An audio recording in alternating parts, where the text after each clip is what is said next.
This was a critical emergency meeting at the NATO permanent headquarters, and when the British Foreign Secretary arrived, he had a clear warning about relations with Russia.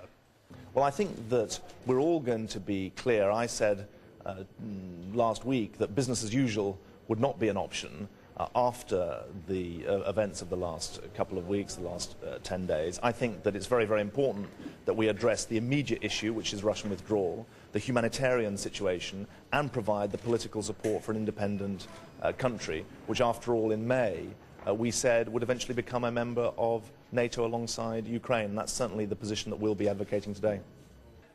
The French Foreign Minister said the signal from NATO should be unanimous and effective, and the Dutch wanted to ensure dialogue with Russia.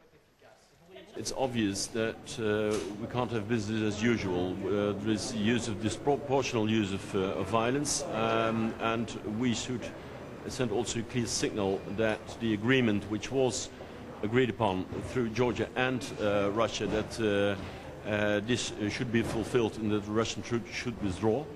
But I'm convinced that we should have also the possibility for dialogue between NATO and Russia in the future. The German Foreign Minister, Herr Steinmeier, said they should not hide the critical nature of the meeting, and he wanted dialogue to stabilize the situation.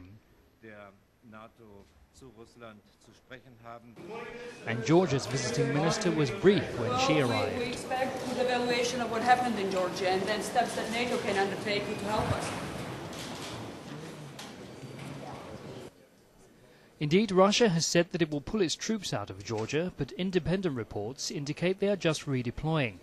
The US Secretary of State, Condoleezza Rice, is expected to urge other NATO countries to cut back on top-level meetings and military cooperation with Russia if it does not honour the terms of its ceasefire with Georgia. Regular meetings with Russia, which could be cut back, are talks on counter-terrorism and managing airspace.